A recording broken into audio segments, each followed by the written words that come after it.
Jemaat yang dikasihi Tuhan, mari kita mengakhiri undangan Allah Tunggal dengan sebuah keyakinan bahwa pertolongan kita ialah datang dari Allah pencipta langit dan bumi. Dia adalah Tuhan yang tidak pernah meninggalkan pekerjaan tangannya buat kita. Kiranya turun atas kita berkat dan damai sejahtera yang menyempurnakan ibadah kita yang dibuka di dalam nama Allah Bapa, Putra, dan Roh Kudus. Amin. Mari teman-teman, kita mau siapkan hati dan pikiran kita untuk memulaikan ibadah kita pada pagi hari ini. Untuk itu, mari kita mengambil sikap teduh.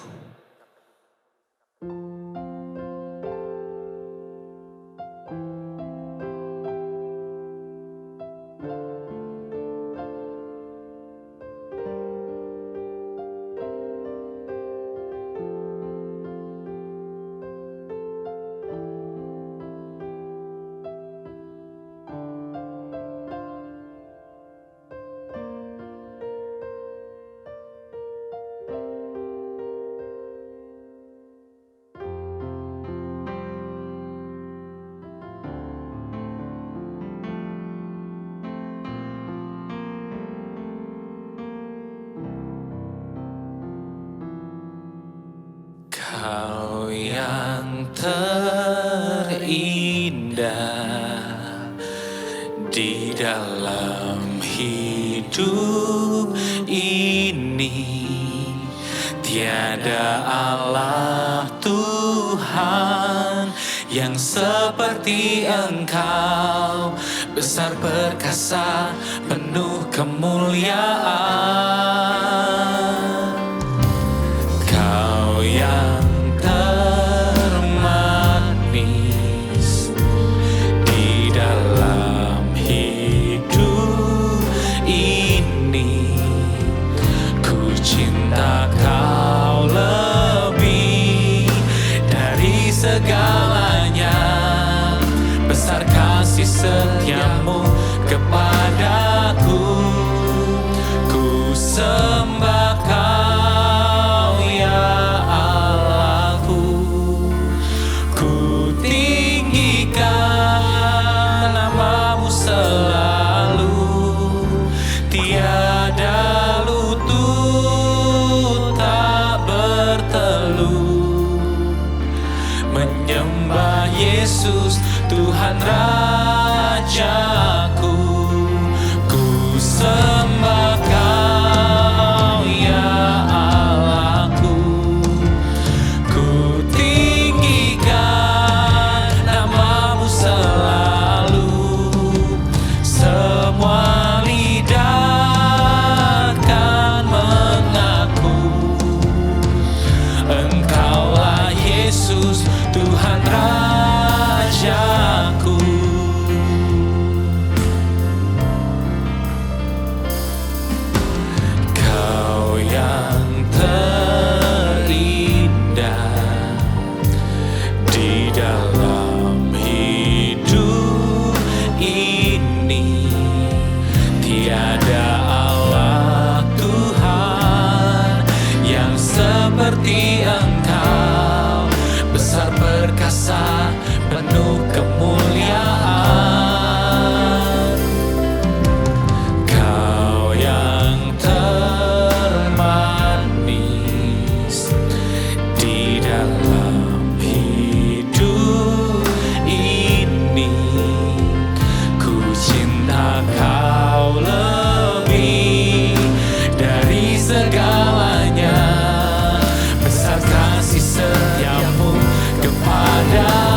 selalu.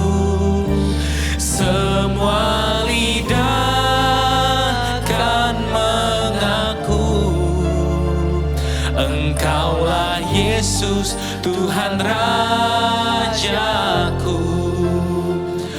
Engkaulah Yesus Tuhan Rajaku.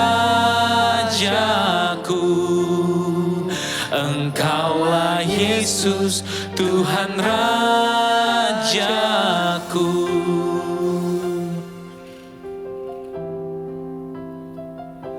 Mari sama-sama kita berdoa. Bapa dalam sorga, kami sungguh mengucap syukur Tuhan, kalau pada pagi hari ini Kau masih memperbolehkan kami bersama-sama Tuhan untuk mengikuti ibadah Tuhan. Walaupun ibadah ini hanya secara online Tuhan, tapi kami sungguh yakin dan percaya jamahan-Mu, lawatan-Mu tidak akan berkurang bagi setiap kami Tuhan. Tuhan, kami akui masih banyak kesalahan, masih banyak dosa yang telah kami perbuat Tuhan. Untuk itu Tuhan, kami mau memohon pengampunan yang hanya daripada-Mu Tuhan.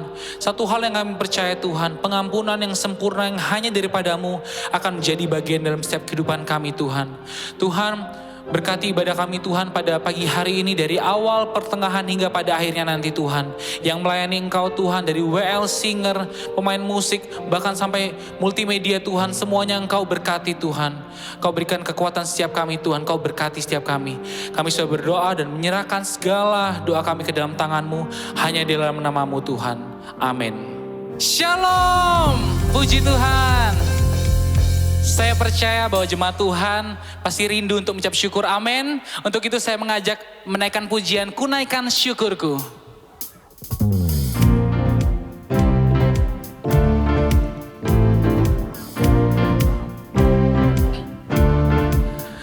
Kasih yang begitu besar, lebih kuat dari dosa.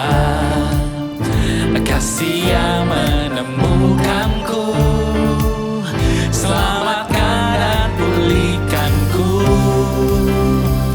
Ku naikkan syukurku, ku tak akan berhenti memuji, meninggikan nama-Mu selalu, menari, memuliakan-Mu.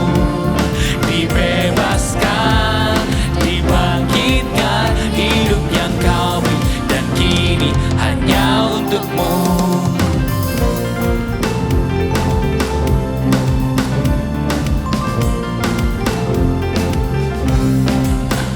Kasih yang begitu besar, lebih kuat dari dosa. Kasih yang menemukanku, selamatkan dan pulihkanku.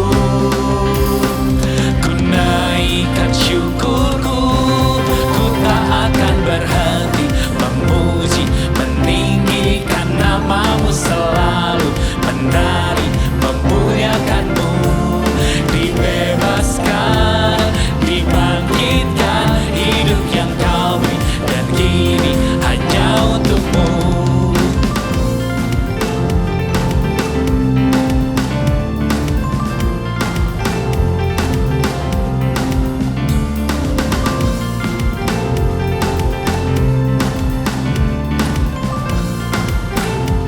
Ku naikkan syukurku, ku naikkan syukurku,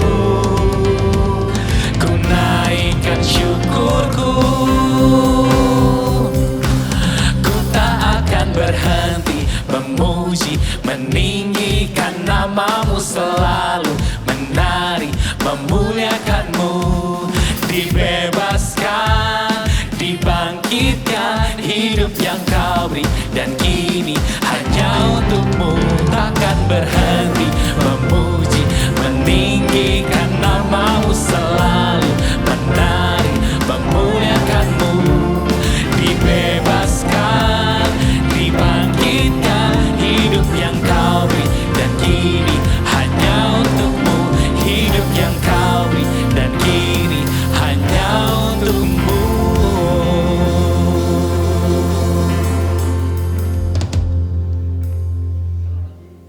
Mari kita mau fokuskan hati kita lebih dalam lagi untuk mau mengikuti ibadah pada pagi hari ini. Kita percaya bahwa Tuhan adalah tetap Allah yang selalu nyata dalam setiap kehidupan kami. Kita mau naikkan pujian, Kau tetap Allah.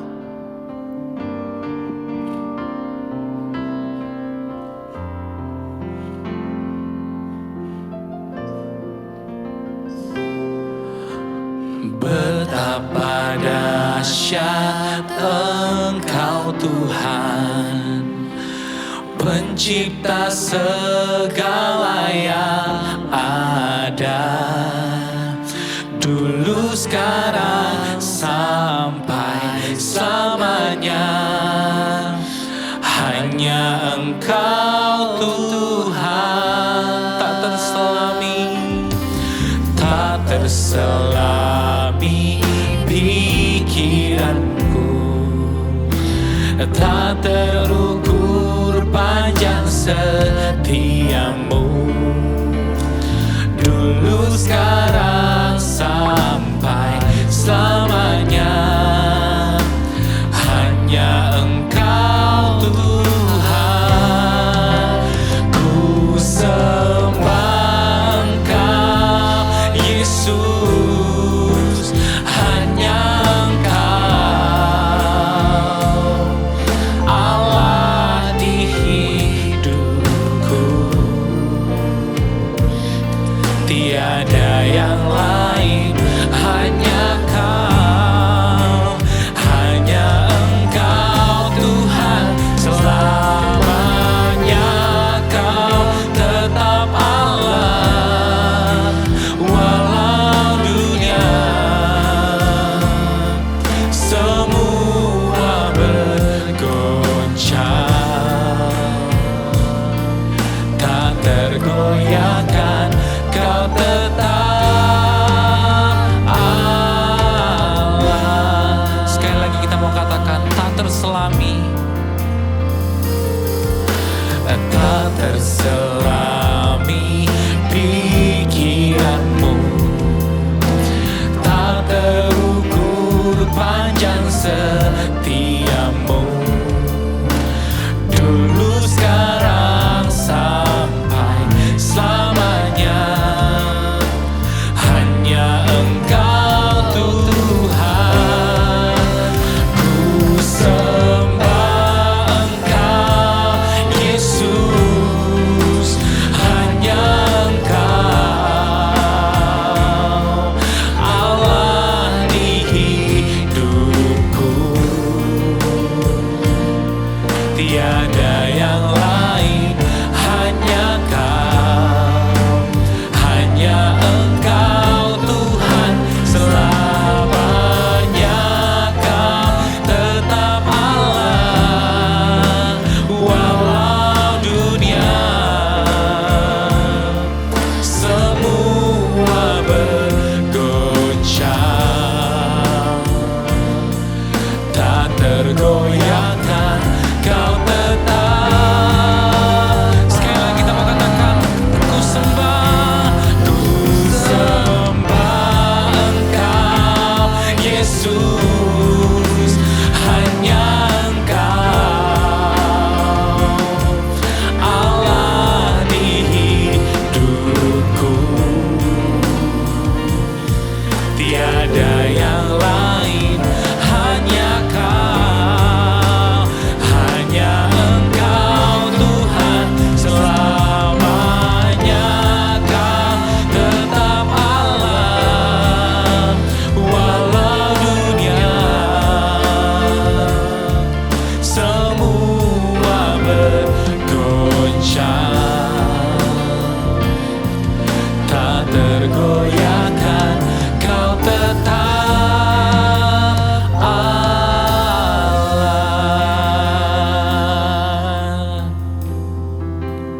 Tuhan, kami mau berdoa Tuhan untuk COVID-19 yang saat ini sedang terjadi, untuk pandemi yang sedang terjadi saat ini Tuhan. Kiranya Engkau selalu melindungi setiap kami Tuhan, terutama yang di tempat ini dan juga yang sedang mengikuti ibadah online Tuhan. Kemanapun kami pergi dan berada, kami sungguh yakin dan percaya perlindungan-Mu akan selalu nyata dalam setiap kehidupan kami Tuhan.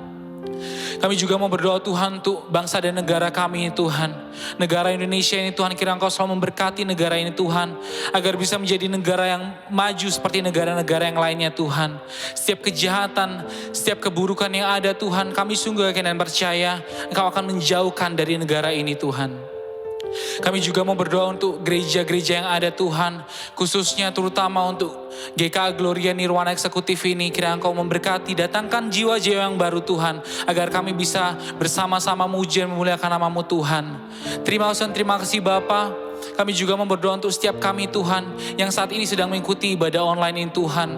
Berkati setiap kami Tuhan, jagai setiap kami Tuhan, jaminkan kesehatan kami. Berkati setiap pendidikan kami, pekerjaan kami, apapun yang sedang kami rencanakan, kami sungguh yakin dan percaya Engkau akan melancarkan semuanya Tuhan. Kami serahkan doa ini ke dalam tangan-Mu, hanya dalam nama Tuhan Yesus Kristus. Amin.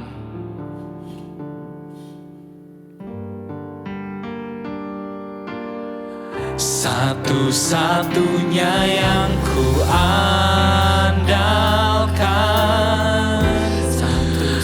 Amin. Kita percaya hidup kami ini hanyalah untuk-Mu Tuhan. Engkau sumber kekuatan, sumber pengharapan, sumber kedamaian. Oh, satu-satunya yang ku andalkan, satu-satunya yang ku percaya. Engkau Tuhan memberkati, Tuhan penyembuhku, Tuhan pemulih. Sungguh-sungguh lagi kita katakan, oh, satu-satunya yang ku andalkan, satu-satunya yang ku percaya. Engkau sumber kekuatan, sumber pengharapan, sumber kedamaian. Satu-satunya yang ku andalkan, satu-satunya yang ku percaya. Engkau Tuhan memberkati, Tuhan penyembuhku, Tuhan pemulihku. Engkau Tuhan memberkati, Tuhan penyembuhku, Tuhan pemulihku. Engkau Tuhan memberkati, Engkau Tuhan memberkati, Tuhan penyembuhku, Tuhan pemulihku.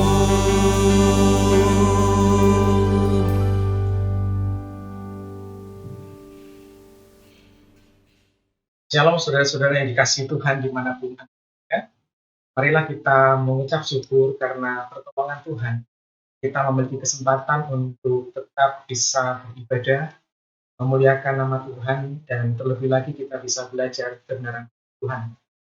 Marilah kita memohon pertolongan Tuhan di dalam doa kita sebelum kita belajar firman-Nya.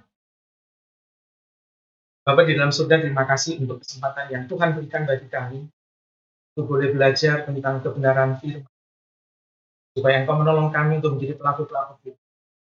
Saat ini kami yang ada di tengah-tengah kondisi yang sulit, di tengah pandemi, di tengah-tengah hal yang membuat kami tidak bisa memprediksi apa yang ada di depan, tetapi kiranya Engkau memberikan iman dan pengharapan hanya kepada Tuhan, supaya kami tetap setia pada janji-janji Tuhan.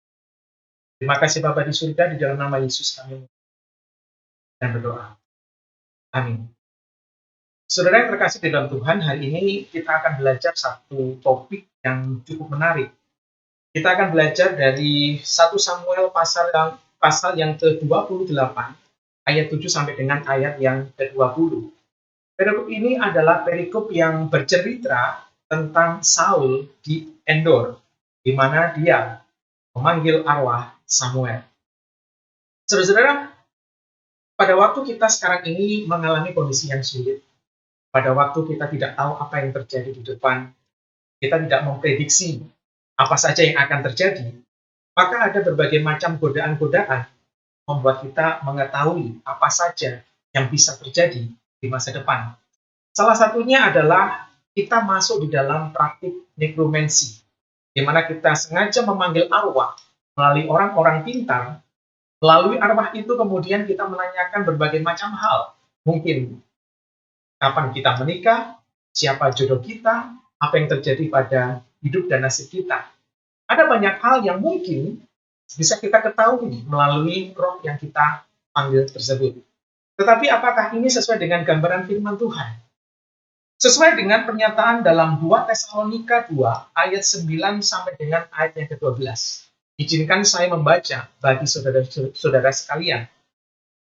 Kedatangan si pendurhaka itu adalah pekerjaan iblis dan akan disertai rupa-rupa perbuatan ajaib, tanda-tanda dan mujizat-mujizat palsu dengan rupa-rupa tipu daya jahat terhadap orang-orang yang harus binasa karena mereka tidak menerima dan tidak mengasihi kebenaran yang dapat menyelamatkan mereka. Dan itulah sebabnya Allah mendatangkan kesesatan atas mereka yang menyebabkan mereka percaya akan dusta, supaya dihukum semua orang yang tidak percaya akan kebenaran dan yang suka kejahatan. Nah, saudara-saudara, di dalam perikop ini memberikan sebuah nasihat penting bahwa kita harus hidup di dalam janji anugerah keselamatan yang telah Tuhan berikan. Dan ini semuanya diawali dari karya salib yang menebus kita. Kemudian hidup kita harus belajar untuk bergantung kepada Tuhan dan juru selamat kita.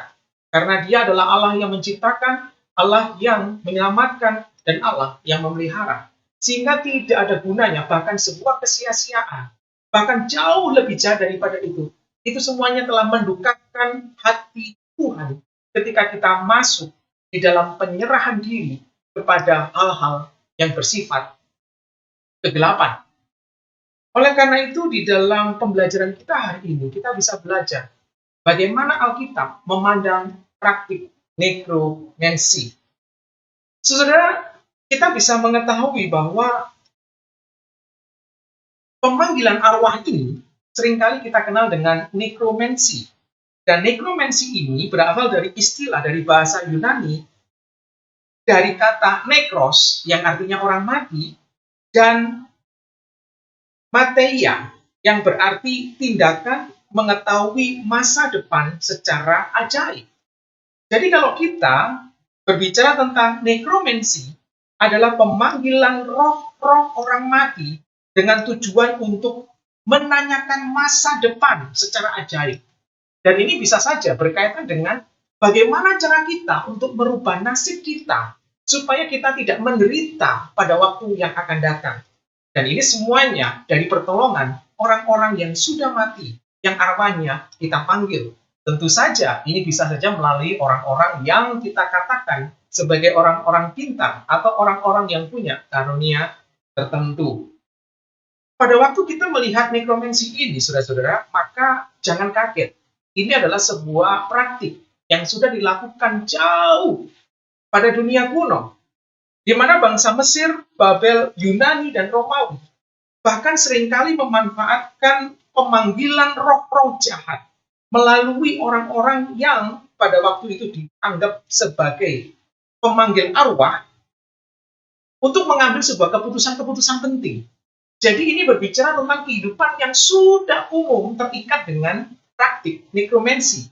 Apakah orang-orang awam, masyarakat biasa yang ingin mengerti nasibnya, atau bahkan raja-raja yang ingin mengambil sebuah keputusan.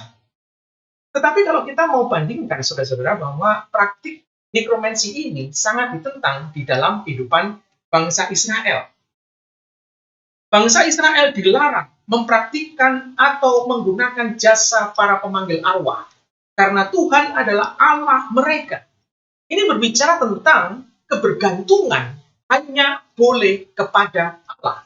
Orang Israel tidak boleh bergantung kepada ramalan-ramalan atau para penenung atau para pemanggil arwah sehingga imannya boleh dimurnikan. Karena Allah lah yang memanggil mereka sebagai umat pilihannya. Sehingga di dalam setiap kehidupannya harus taat dan berserah kepada setiap peraturan-peraturan hukum Taurat pada waktu itu. Praktek nekromansi dan sejenisnya, saudara, ini merupakan hal yang menjijikkan di mata. Ini bisa kita lihat di dalam Ulangan 18 ayat 10 sampai dengan ayat yang ke-12. Jadi ini bukan saja mendukakan hati Tuhan, tetapi Allah memandang jijik setiap orang-orang yang menerapkan praktik nekromansi. Bangsa Israel seharusnya justru meminta petunjuk hanya kepada Allah mereka dan bukan pada roh orang yang sudah mati. Jika kita bisa melihat bagaimana seharusnya kita berharap hanya kepada pencipta kita, Allah yang hidup. Kita tidak boleh bergantung kepada ciptaan, apalagi orang yang sudah. Saudara, dari sini kita tahu bahwa larangan yang sangat serius ini bahkan seringkali disertai dengan berbagai macam hukuman yang serius dari Tuhan. Bahkan mereka yang terlibat di dalam praktik ini akan dilenyapkan di tengah bangsanya. Kita bisa lihat di dalam Imamat 20 ayat yang ke-6. Mereka harus dirajam dengan batu. Ini pernyataan Imamat 20 ayat yang ke-27. Walaupun diancam dengan hukuman mati, tetapi beberapa raja justru menerapkan praktik ini. Misalnya Raja Manasya dalam 2 Raja-Raja 21 ayat yang ke-6, tapi juga sebaliknya.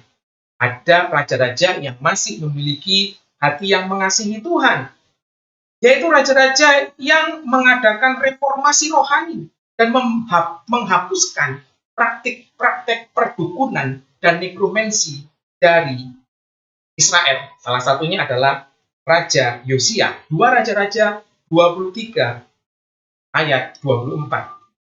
Nah, saudara, maka kita bisa membandingkan bahwa bangsa Israel di tengah-tengah bangsa-bangsa yang sudah mengenal praktek-praktek perdukunan dan pemanggilan arwah, maka seringkali tergoda untuk melakukan hal yang sama.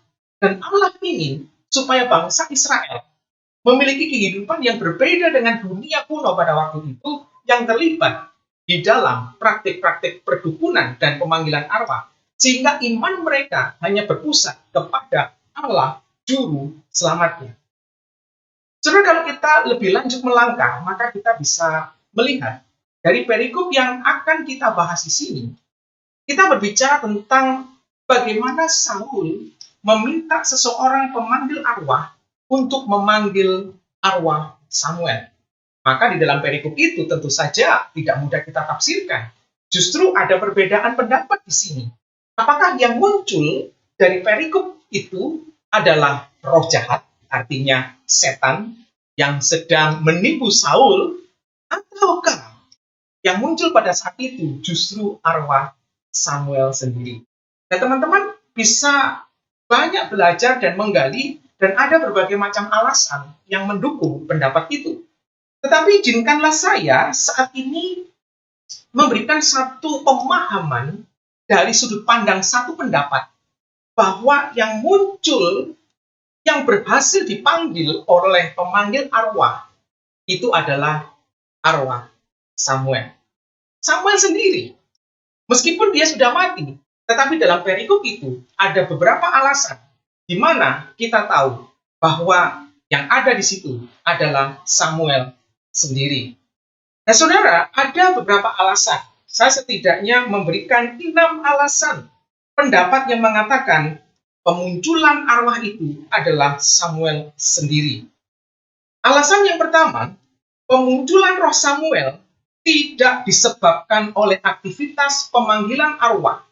Hal ini terlihat dari kekagetan perempuan yang memanggil. Kita bisa lihat di dalam ayat yang ke-12. Jika roh Samuel ini adalah roh setan dan muncul karena dia dipanggil, mengapa perempuan ini justru mengalami kekagetan yang luar biasa? Jadi kita bisa pikirkan bahwa sebelum perempuan itu melakukan ritualnya untuk memanggil Samuel, maka Roh Samuel muncul di hadapan mereka, dan perempuan ini kaget. Kalau seandainya seorang praktisi pemanggilan arwah, ketika muncul arwah yang dipanggil, sangat memungkinkan orang itu tidak kaget. Pasti bisa mengantisipasi segala hal yang terjadi. Alasan saya yang kedua, kita bisa perhatikan. Alkitab memberikan beberapa contoh tentang orang mati yang dapat muncul kembali. Kita bisa lihat bagaimana pengalaman para murid bersama-sama dengan Yesus, yang pada waktu itu ada Musa di sana, ada Elia di sana, dan mereka melihat Yesus, Musa, dan Elia dengan sangat jelas. Dan para murid yang mengalami itu adalah Petrus, Yakobus, dan Yohanes. Kita bisa bandingkan di dalam Matius 17 ayat yang ketiga, atau Markus 9 ayat 4, dan Lukas 9 ayat 30. Jadi di sana ada bukti-bukti Alkitab bahwa ada kemungkinan orang yang sudah meninggal dalam kehendak Tuhan, mereka bisa datang kembali dengan maksud tertentu. Dan dalam masa transfigurasi Yesus inilah kita bisa melihat apa maksudnya. Yaitu ini berbicara tentang peran kemesiasan Yesus. Di sana ada Elia, berarti ini berbicara tentang imamat, keimamatan. Ada Musa di sana, ini berbicara tentang kenabian. Saudara, alasan yang ketiga, kita bisa perhatikan di sana bahwa dalam kasus pemunculan Samuel di Endor, tampaknya tidak ada tipu muslihat iblis. Apa yang diucapkan oleh Roh Samuel sesuai dengan kebenaran firman Allah. Berkaitan dengan waktu penggenapan yang sekilas seolah-olah tidak tepat, kita harus memahami bahwa penulisan kisah di dalam perikop itu sengaja ditulis oleh penulis kitab bukan dalam bentuk kronologi peristiwa yang berurutan. Tetapi kita bisa melihat bahwa apa yang dikatakan oleh Roh Samuel itu terwujud. Sehingga kita bisa menyimpulkan bahwa di sana tidak ada. Alasan yang keempat, sikap Tuhan yang mau menyatakan kehendaknya melalui Samuel tidak bertentangan dengan sikap Tuhan sebelumnya, di mana Allah sudah membatasi diri sedemikian rupa untuk tidak mau berfirman, bahkan menemui Saul karena sudah tidak taat. Kita perlu mengetahui bahwa Saul tidak pernah sungguh-sungguh juga mencari Tuhan. Hidupnya, hatinya sudah jauh dari Tuhan. Dan kita tahu bagaimana kehidupan Saul ketika dia menjadi raja. Kita tahu kejahatannya ketika dia sudah berkuasa. Seandainya di dalam 1 Tawari 10 ayat 13 menyatakan bahwa Saul tidak mencari Tuhan, maka ini mencerminkan hati dari seorang Saul. Meskipun dia adalah raja yang dipilih dan diurapi, tetapi kejahatan, ketidaktaatan membuat dia jauh dari Tuhan. Dan ini yang dinyatakan oleh Roh Samuel, Allah tidak mau berbicara kepadanya. Alasan yang kelima, posisi Samuel yang muncul dari dalam bumi ini merupakan ungkapan yang umum bagi orang-orang yang sudah mati pada waktu itu. Seringkali memakai ungkapan-ungkapan seperti turun ke dalam dunia orang mati. Nah, ketika Samuel berasal dari bumi, gitu ya, dari dalam bumi, ini berkaitan dengan perkataan-perkataan simbolis, ungkapan-ungkapan umum. Bahkan orang mati dikatakan ke dalam bumi, kemudian dia naik dari bumi, keluar dari bumi, itu menunjukkan tentang posisinya dari dunia orang mati. Alasan yang keenam, nubuat Samuel bahwa Saul akan bersama-sama dengan dia tidak menunjukkan bahwa Saul akan bersama-sama dengan Samuel yang berada di surga. Ya, perkataan itu harus kita tafsirkan lebih teliti. Bahwa Samuel mengatakan Saul akan bersama-sama dia. Artinya, kita tahu, orang yang jauh dari Tuhan, yang tidak pernah taat dan ditinggalkan oleh Tuhan, kita tahu tempatnya ada di mana. Dan Samuel, kita tahu sebagai pelayan Allah, tempatnya ada di mana setelah kematiannya. Tetapi ketika Samuel mengatakan bahwa Saul akan bersama-sama dengan dia, bukan berarti Saul ada di surga. Tetapi Samuel dan Saul akan mengalami kuasa kematian. Nah saudara, kalau kita perhatikan di dalam perikop ini, maka berbagai macam pendapat bisa kita dapatkan. Tetapi 6 alasan tadi untuk menambah informasi saudara-saudara sekalian bahwa ada sebuah pendapat yang mengatakan pengalaman Saul di Endor ketika dia memanggil arwah Samuel, dia mungkin saja adalah Samuel sendiri dengan alasan-alasan yang sudah saya jelaskan tadi. Nah teman-teman, mari kita pikirkan satu hal. Bagaimana kehidupan Saul pada waktu dia hidup pada masa akhir jabatannya sebagai Raja Israel. Maka kita bisa mengetahui bahwa Saul ini adalah orang yang ditinggalkan oleh Allah. Kalau kita melihat sebagai orang yang pernah dipilih sebagai Raja Israel, sebagai orang yang pernah diurapi menjadi raja bangsa pilihan Tuhan, maka saat itu dia ditinggalkan Tuhan. Maka kita bisa memikirkan seberapa buruk hidup orang yang ditinggalkan Allah. Seberapa buruk dan tidak berpengharapan orang-orang yang ditinggalkan hadirat Allah. Saudara, akan kita lihat beberapa hal bahwa kehidupan Saul ini begitu memprihatinkan. Yang pertama, marilah kita lihat bahwa hidup Saul adalah hidup yang ditinggalkan oleh Allah.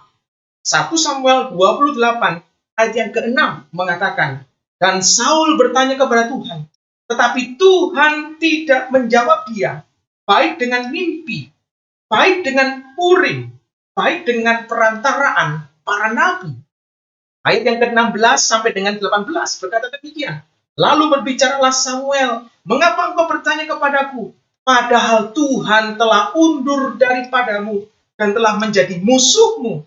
Tuhan telah melakukan kepadaku seperti apa yang difirmankannya dengan perantaraanku, yakni Tuhan telah mengoyakkan kerajaan dari tanganmu dan telah memberikan kepada orang lain, yaitu Daud. Karena engkau tidak mendengar suara Tuhan dan tidak melaksanakan murkanya yang menyala-nyala itu atas Amalek. Itulah sebabnya Tuhan melakukan hal itu kepadamu pada hari ini. Jadi kita berbicara tentang Tuhan tidak lagi berelasi dengan Saul, Raja Israel. Saudara, apa yang paling mengerikan di dalam kehidupan orang Yahudi, bukan mereka miskin, bukan mereka bodoh, bukan mereka menderita. Yang paling mereka takutkan adalah ketika mereka tidak lagi berkenan di hadapan Tuhan, ketika mereka ditinggalkan oleh Allah, maka segala hal yang terburuk bisa saja terjadi. Tidak ada perlindungan dari Allah Sang Pencipta. Ketika kita berpikir sekarang kondisi terburuk kita, mungkin tidak punya pekerjaan, mungkin kita di PHK, mungkin kita putus cinta, mungkin rumah tangga kita dan keluarga kita tidak harmonis, penuh dengan berbagai macam permasalahan di dalamnya. Tetapi kalau kita kaitkan dengan ketakutan terbesar kita, bukan itu semua, tetapi ketakutan terbesar kita adalah ketika Allah meninggalkan. Kalau kita perhatikan, saudara-saudara, maka kehidupan Saul yang bisa kita lihat sebagai kehidupan yang sangat memprihatinkan, yaitu hidup yang dikuasai oleh ketakutan. Orang yang ditinggalkan Tuhan, maka dia tidak punya pengharapan. Sehingga dalam kehidupannya senantiasa dipenuhi oleh ketakutan. Di dalam ayat yang kelima, mengatakan demikian. Ketika Saul melihat tentara Filistin itu, maka takutlah ia dan hatinya sangat gemetar. Ketakutan ini bukan ketakutan biasa. Ketakutan ini adalah ketakutan yang sangat dalam. Ini adalah sebuah ancaman bagi dia. Sehingga dia mengambil keputusan yang salah. Dan dia sadar itu adalah keputusan yang salah. Dulu dia pernah memerintahkan tidak ada praktik-praktik nekromansi. Mengusir para pemanggil-pemanggil arwah. Tetapi saat ini, di tengah-tengah ketakutannya, ketika dia sadar tidak ada pengharapan sama sekali atas Filistin, maka dia menelan ludahnya sendiri. Dia memutuskan memanggil roh Samuel. Saudara, ini membuktikan ketakutan yang begitu dalam. Kita bisa bayangkan bagaimana ketika kita tidak lagi disertai oleh Tuhan. Bagaimana jika kita menjadi seteru Allah. Bagaimana ketika kita tidak berpengharapan. Maka ketakutan seperti apa yang kita alami. Bahkan kita tidak tahu apa yang terjadi di depan. Tetapi kita perlu sadar. Ketakutan-ketakutan yang berkaitan dengan hal-hal di dunia ini, penderitaan sekalipun, maka tidak akan lebih mengerikan dibanding dengan ketakutan terbesar kita, yaitu kematian dalam maut. Artinya, kematian dalam murka. Itu yang paling mengerikan. Tapi puji Tuhan, sebagai orang yang percaya, saya mau ingatkan, melalui kematian dan kebangkitan Yesus, kebangkitan itulah yang kemudian mengalahkan ketakutan terbesar, yaitu kita diberikan hidup yang kekal. Bagaimana kehidupan Saul sebagai kehidupan yang memprihatinkan? Kita bisa lihat di dalam ayat yang ke-19 bahwa hidup yang menanggung hukuman Tuhan. Saudara, bukan cuma dia ditinggalkan oleh Allah, bukan cuma dia dipenuhi dan dikuasai ketakutan, tetapi dia bukan lagi orang yang mengalami anugerah, tapi murka Allah. Ayat 19 berkata, juga orang Israel bersama-sama dengan engkau akan diserahkan Tuhan ke dalam tangan orang Filistin. Dan besok engkau serta anak-anakmu sudah ada bersama-sama dengan daku. Artinya, yang sudah saya katakan tadi, mengalami kuasa kematian seperti halnya Samuel yang sudah meninggal. Juga tentara Israel akan diserahkan Tuhan ke dalam tangan orang Filistin. Ini mungkin berbicara tentang kematian jasmani. Tetapi ketika menjadi seteru Allah, ketika Allah sudah tidak berkenan, maka ini berbicara tentang hukuman yang paling mengerikan. Terpisah dengan hadirat Allah secara kekal. Jika kita perhatikan, saudara-saudara, kehidupan Saul adalah kehidupan yang sangat memprihatinkan karena hidup Saul adalah hidup yang penuh dengan keputusasaan. Kita bisa lihat di dalam ayat yang ke-20 sampai dengan ayat yang ke-23. Pada saat itu juga, rebahlah Saul memanjang ke tanah sebab ia sangat ketakutan oleh karena perkataan Samuel itu. Juga tidak ada bagi kekuatannya karena sehari semalam itu ia tidak makan apa-apa. Dari sini, saudara-saudara, kita bisa tahu selanjutnya perempuan itu membujuk sedemikian rupa supaya Saul bisa makan. Dan dari sana kita tahu bagaimana Saul sudah merasa tidak lagi punya apa-apa. Tidak ada lagi pengharapan. Bahkan dia tahu konsekuensinya. Itulah yang membuat dia sedih. Saudara, apa yang saat ini membuat kita kuat dan bisa bertahan dalam kehidupan?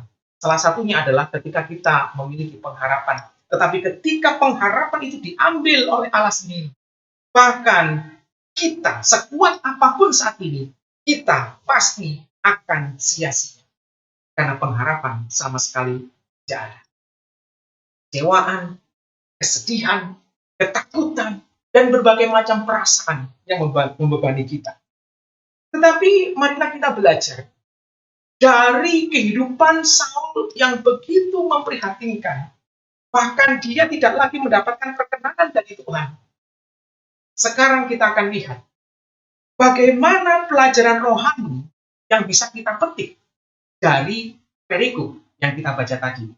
Saudara, pelajaran rohani yang pertama, kita bisa perhatikan bahwa ketaatan lebih penting daripada sekadar mengerti banyak firman Tuhan. Ketaatan jauh lebih penting dari kita belajar teologi yang begitu banyak, yang hanya mengisi otak kita, yang hanya mengajarkan kita tahu ini dan tahu itu, tetapi tidak pernah dilaksanakan. Sehingga yang paling penting bagi kita adalah mentaati semua hukum-hukum Tuhan mentaati dengan ketundukan, dengan sukacita, karena itulah yang menjadi sukacita bagi Allah. Saudara yang terkasih di dalam Tuhan, mungkin ada berbagai macam alasan ketika kita mentaati Tuhan. Mungkin alasan yang pertama, kita mentaati Allah karena kita takut mendapatkan hukuman. Itu seringkali terjadi dalam kehidupan kita. Kita mentaati sedemikian rupa, alasannya apa? Supaya aku tidak dihukum. Alasan yang kedua, mungkin kita mentaati firman Tuhan supaya kita diberkati. Dan ini sangat banyak di dalam kalangan kekristenan hari ini. Mereka begitu cinta ibadah. Mereka begitu cinta terhadap pelayanan. Supaya apa? Motivasi mereka adalah Tuhan memberkati. Mereka mempersembahkan seberapa, maka mereka berharap mendapatkan berkat seberapa. Intinya saudara, kita mentaati Tuhan, motivasi kita yang kedua biasanya adalah supaya kita diberkati. Dan saya percaya Tuhan tidak menghendaki itu. Alasan yang ketiga, mungkin saudara-saudara bisa pikirkan. Alasannya bukan karena kita takut dihukum. Alasannya bukan karena kita ingin diberkati. Tetapi alasan kita mentaati firman Tuhan adalah karena kita mengasihi Tuhan. Seandainya ada 3 orang anak yang pertama, mengapa engkau taat pada papa mamamu? Ya, supaya aku tidak dimarahi dan tidak dihukum papa mama. Anak yang baik tentu saja. Anak yang kedua, kenapa kamu taat pada papa mama? Ya, karena aku ingin dapat hadiah. Tentu saja anak yang baik. Tetapi kalau kita perhatikan anak yang ketiga, ketika kita tanya, mengapa kamu taat pada papa mamamu? Dan dia menjawab, karena aku tidak mau menyakiti hati papa mama. Karena aku mengasihi papa mama. Mana yang akan saudara pilih? Mana yang paling agung di antara ketiga alasan tadi? Saudara, biarlah ketika kita mentaati firman Tuhan, oleh karena didorong rasa kasih, karena dia sudah mati di kayu salib untuk menebus kita. Sekarang bagian kita berkata kepada Tuhan dan hati kita, apa yang akan aku lakukan kepadamu? Mentaati dia. Saudara, yang kedua yang bisa kita pelajari dari peristiwa ini. Yang pertama, kita tahu Saul gagal di dalam ketaatannya. Dan hari ini kita terus belajar supaya kita taat karena mengasihi dia. Dan yang kedua, kita harus belajar bahwa kebergantungan kepada Allah lebih penting daripada sekadar mengerti hari depan. Kita bergantung kepada janji-janji Tuhan, kepada penyertaan Tuhan, pada iman dan pengharapan kita kepada Tuhan. Jauh lebih penting daripada kita mengetahui hari depan. Saudara mungkin tidak pernah berpikir bahwa mengetahui hari depan itu tidak mudah. Pada waktu kita tahu bahwa kita akan dapat berkat, kita mungkin senang. Tetapi kalau kita tahu bahwa waktu yang akan datang, kita celaka, kita menderita, kita kehilangan semuanya, maka itu adalah waktu-waktu yang sangat menyulitkan batin kita, membebani hidup kita sedemikian rupa, sehingga belum tentu ketika kita mengetahui hari depan, maka kita beroleh damai sejahtera. Tetapi bersyukur, kita diajar oleh Allah, selangkah demi selangkah, kekuatan satu hari demi satu hari, kekuatan menanggung beban satu persatu. Supaya apa? Kita semakin diajar bergantung kepada Tuhan. Kadang-kadang kita punya berbagai macam persoalan, saudara. Kadang-kadang kita tidak mampu menanggungnya. Tetapi ketika Tuhan memberikan kita kekuatan, meskipun tidak mengambil pergumulan itu, tetapi satu langkah kita bisa bersyukur. Satu langkah Tuhan memberkati kita dengan kekuatan. Nah, sekali lagi bersyukur. Tuhan memimpin kita, memberikan kita kekuatan satu hari. Kita semakin bersyukur. Saudara, tidak ada gunanya kalau kita mengetahui hari depan. Kalau pada akhirnya kita kehilangan rasa syukur dan kebergantungan kita kepada Tuhan. Oleh karena itu, kalau saudara-saudara mengalami penderitaan, maka mintalah. Kemudian bagian yang ketiga, bagaimana pembelajaran rohani kita Ketika kita kaitkan dengan kehidupan Saul. Saul ketika ditinggalkan oleh Tuhan, maka dia tidak memiliki jaminan apa-apa atas hidupnya. Dan poin yang ketiga, kita bisa belajar mengimani janji Tuhan lebih baik dibanding berserah diri kepada setan. Mengimani janji Tuhan, meskipun kita tidak tahu apa yang terjadi di depan, Tuhan hanya ngomong, kamu jalan. Tuhan hanya ngomong, kamu melangkah. Tuhan hanya ngomong, aku menyertai kamu.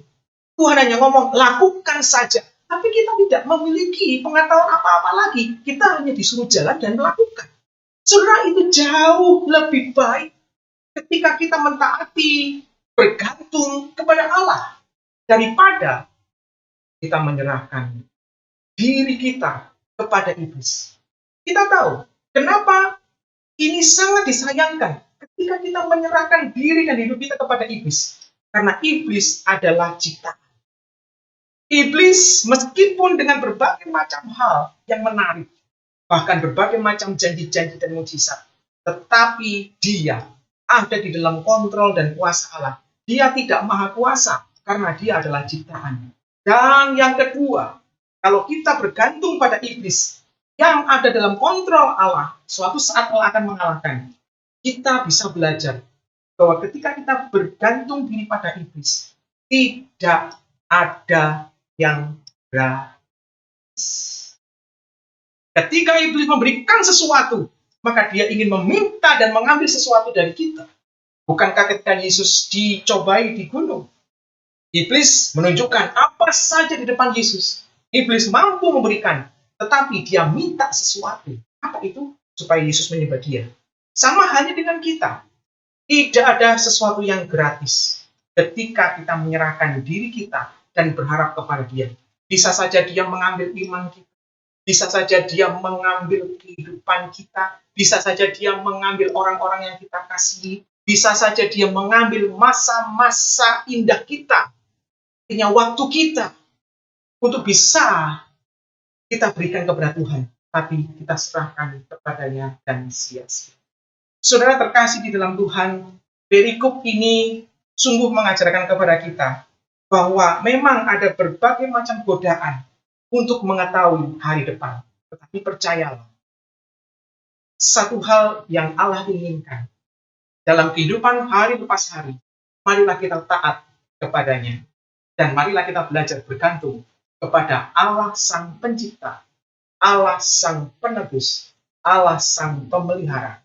Karena semuanya tidak akan menjadi sia-sia. Mari kita berdoa.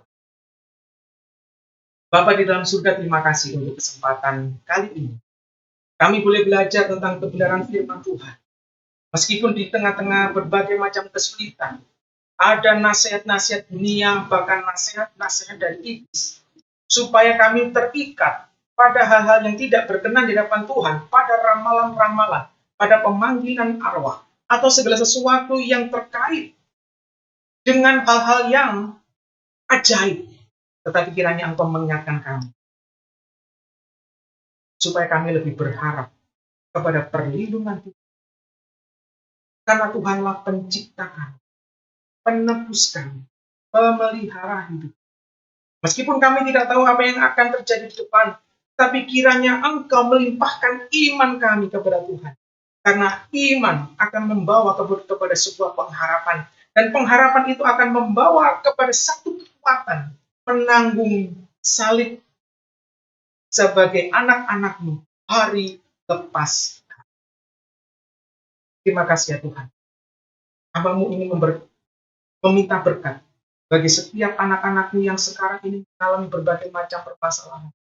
Supaya Engkau memberkati mereka dengan berkat jasmani maupun rohani. Sehingga mereka menikmati sukacita surgawi. Dan kiranya Yesus Kristus yang sudah menjadi Tuhan dan Juru Selamat mereka yang rela mati, memberikan darahnya tercurah di atas kayu salib, menjadi satu-satunya selamat. Dan kiranya Allah Roh Kudus memberikan penyertaan penghiburan sejati selama-lamanya. Meskipun mereka tidak tahu apa yang akan terjadi, tapi kekuatan damai sejahtera Allah berserta. Terima kasih Bapa di surga, dalam nama Yesus kami mengucap syukur dan doa. Kiranya Tuhan bagi kita semua. Mari teman-teman kita mengikrarkan pengakuan iman rasuli. Aku percaya kepada Allah, Bapa yang Maha Kuasa, Khalik langit dan bumi, dan kepada Yesus Kristus, anaknya yang tunggal, Tuhan kita, yang dikandung dari Roh Kudus, lahir dari anak darah Maria, yang menderita sengsara di bawah pemerintahan Pontius Pilatus, disalibkan, mati dan dikuburkan, turun ke dalam kerajaan maut. Pada hari yang ketiga, bangkit pula dari antara orang mati, naik ke sorga, duduk di sebelah kanan Allah Bapa yang Maha Kuasa. Dan dari sana ia akan datang untuk menghakimi orang yang hidup dan yang mati.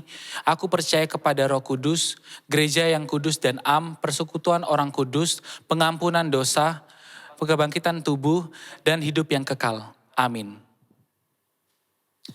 Mari teman-teman, kita mau mengakhiri ibadah kita pada pagi hari ini. Sama-sama kita mau naikkan pujian besar anugerah-Mu.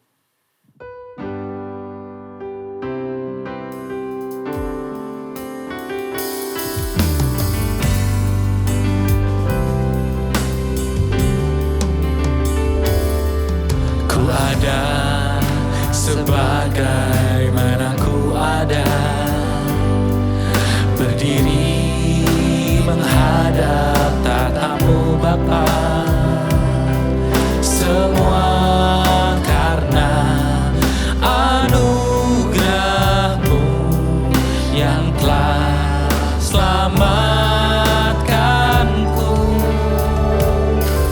Ku hidup dalam segala kelimpahan, ku layak untuk melayani Tuhan, semua karena anugerah-Mu tercurah bagiku.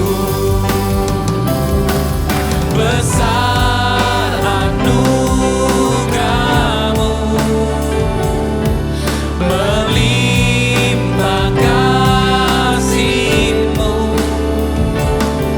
semakin hari semakin bertambah. Besar anugerah-Mu, oh, besar anugerah-Mu, berlimpah kasih-Mu, semakin hari semakin bertambah. Besar semakin hari semakin bertambah, semakin hari semakin bertambah. Besar anugerah-Mu, semakin hari semakin bertambah.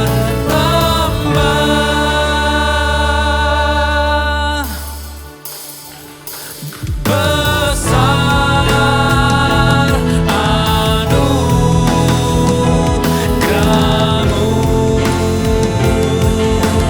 oh, amin.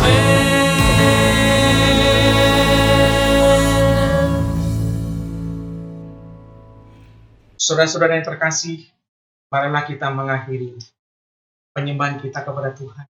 Dan marilah kita menjadi pelaku-pelaku firman. Dan sekarang terimalah berkat-Nya. Kiranya Allah Bapa memberkati dan melindungi engkau dengan berkat jasmani maupun rohani. Kiranya Yesus Kristus menyinari engkau dengan wajah-Nya dan memberikan kasih karunia keselamatan surgawi. Dan kiranya Allah Roh Kudus menghadapkan wajah-Nya kepadamu dan memberikan damai sejahtera yang akan mengiring engkau mulai saat ini hingga Maranatha, Yesus datang yang kedua kali. Dan terimalah semua berkat-berkat itu dalam nama Yesus Kristus. Amin.